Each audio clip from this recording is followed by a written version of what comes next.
샬롬 로중 읽어주는 제입니다. 오늘은 10월 12일 수요일 로중입니다. 동쪽과 서쪽의 도처에서 그분의 이름의 영광을 돌릴 것이며 그분의 힘을 인정하게 될 것이다. 이사야 59장 19절. 예수께서 말씀하십니다. 사람들이 동과 서에서 또 남과 북에서 와서 하나님 나라 잔치 자리에 앉을 것이다. 보아라, 꼴찌가 첫째가 될 사람이 있고 첫째가 꼴찌가 될 사람이 있다. 누가복음 13장 29절 30절. 서로에게 손을 내미는 하루 되세요. 샬롬 하울람. 소설 춘향전은 영조 그리고 정조 시기에 탄생한 고운 문학으로 알려져 있습니다.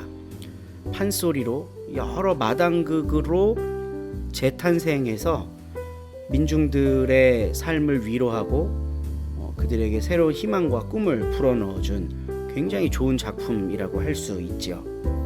춘향전과 같은 작품은 어떻게 민중을 위로할 수 있었을까?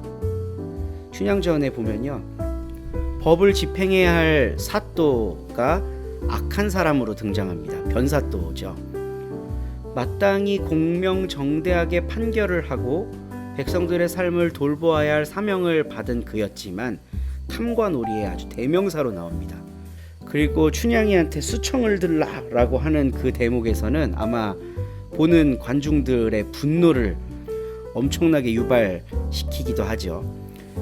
이 극의 마지막은 우리가 잘 아는 대로 완전한 역전 현상이 일어나게 됩니다.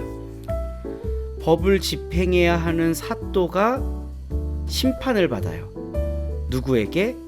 정의에게. 이때 정의는 누굴까요? 바로 민중들의 마음입니다. 저런 탐관오리는 벌을 받아야 돼 백성들의 고혈을 짜내서 자기만 잘 먹고 잘 사는 저런 탐관오리는 벌을 받아야 돼, 이게 민중들 마음속에 있었을 거 아니에요? 그러니까 변사또가 곤혹을 치를 때 민중들은 환호성을 지르고 위로를 받게 되는 겁니다. 오늘 가르침의 본문에서 예수님이 하신 말씀도요, 이것과 비슷한 맥락에서 한번 생각해 볼 필요가 있는 것 같아요. 이 세상 모든 곳에서 하나님 나라 잔치에 참여할 사람들을 불러 모으신대요. 그런데 첫째가 꼴찌가 되고 꼴찌가 첫째가 된대요. 완전히 역전되는 이 이야기를 듣고 환호성을 질렀던 사람들이 누구였을까? 바로 예수를 따르던 사람들, 이 세상에서 꼴찌처럼 살아가던 사람들이었을 겁니다. 예수님은 그런 사람들과 함께 하셨고, 너희가 지금은 꼴찌인 것처럼 보이지만 하나님 나라가 도래하면 첫째가 되는 거야. 이 이야기를 듣고 예수님을 따르던 가난한 사람들, 소외된 사람들, 주변부로 밀려나 있던 많은 사람들이 큰 위로를 받았을 겁니다. 아마 예수님과 함께 하던 그 자리가 천국 잔치였을 거예요. 바로 예수님께서 말씀하신 이 복음이요, 아주 불편할 사람이 있는데 변사또와 같은 삶을 살거나 그런 삶을 추구하는 사람입니다. 다른 사람을 착취하고 누르고서라도 내가 위로 올라가고자 하는 사람들, 예수님의 복음의 말씀이 아주 거슬리게 들렸을 거예요. 오늘 우리들은 이 예수님의 말씀을 어떻게 듣고 있습니까? 변사또의 자리가 아닌 춘향이의 자리에서, 아니 민중의 자리에서 주님의 말씀을 듣고 가슴에 새기는 오늘 하루가 되었으면 좋겠습니다. 오늘 함께 읽을 새 한글 성경 본문은 베드로전서 2장이고요. 정지영 집사님이 낭독해 주십니다. 좋은 하루 되세요. 2장. 그러므로 온갖 악의와 온갖 속임수와 위선과 시샘과 온갖 헐뜯는 말을 떨쳐내 버리십시오. 갓난아기들처럼 영적이고 순수한 젖을 애타게 바라십시오. 그 젖으로 자라나서 구원에 이르도록 하십시오. 주님이 은혜로우시다는 것을 여러분이 맛보았으면 주님께로 다가가십시오. 그분은 살아있는 돌이십니다. 사람들한테 쓸모없다고 버려졌지만 하나님께 선택받은 귀한 돌이십니다. 여러분들 자신들도 살아있는 돌로서 성령님이 거하시는 집으로 세워주십시오. 그리하여 거룩한 제사장 일을 맡아 하나님이 기꺼이 받아주실 만한 영의 희생제물을 올려드리십시오. 예수 그리스도님을 통해서 그렇게 하십시오. 성경에 이런 말씀이 들어있기 때문입니다. 보라, 내가 시온에 돌을 둔다. 골라 뽑은 귀한 주춧돌. 그 돌을 믿는 사람은 결코 창피를 당하지 않을 것이다. 그러므로 여러분에게는 그 돌이 귀중합니다. 곧 믿는 사람들에게는요. 그러나 믿지 않는 사람들에게 그분은 집 짓는 사람들이 내버린 돌, 바로 그 돌이 모퉁이 돌의 머릿돌이 되었다 하는 그 돌입니다. 또 그분은 그들에게 부딪히게 하는 돌, 곧 걸려 넘어지게 하는 바위입니다. 그들은 말씀에 순종하지 않기 때문에 부딪혀 비틀거립니다. 그렇게 되도록 정해져 있는 것이기도 합니다. 여러분이야말로 선택받은 종족, 임금이신 하나님의 제사장 일을 맡은 사람들, 거룩한 민족, 하나님의 소유가 된 백성입니다.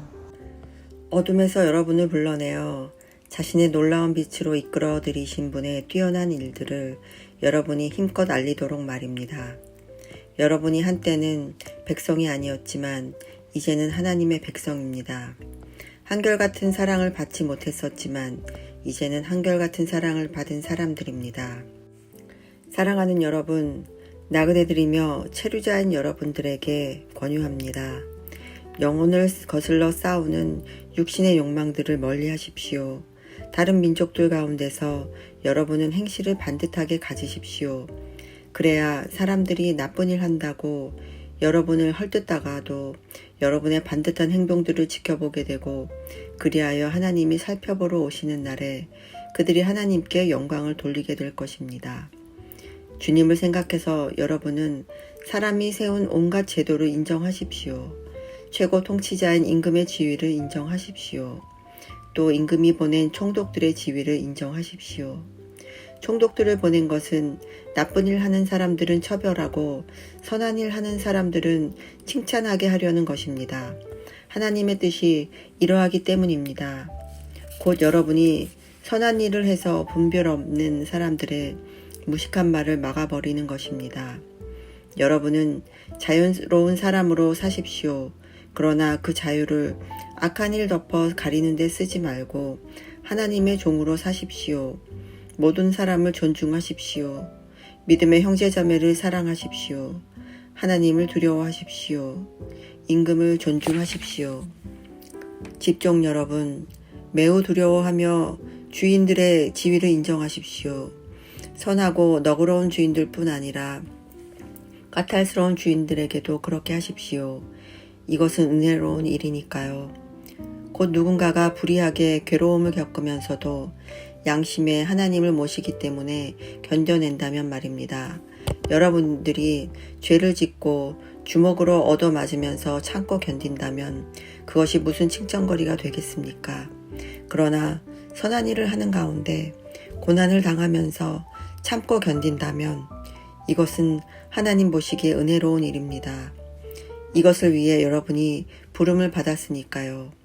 그리스도님도 여러분을 위해서 고난받으셨으며 따라 그릴 밑그림을 여러분에게 남겨주셨습니다. 그리하여 자신의 발자국을 밟아 따르도록 하신 것입니다. 그분은 죄를 짓지 않으셨고 그분 입에서는 속임수도 찾을 수 없었습니다. 그분은 욕을 먹어도 맞받아 욕하지 않으셨고 고난을 당하시면서도 위협하지 않으셨습니다. 오히려 정의롭게 심판하시는 분께 맡겨드렸습니다.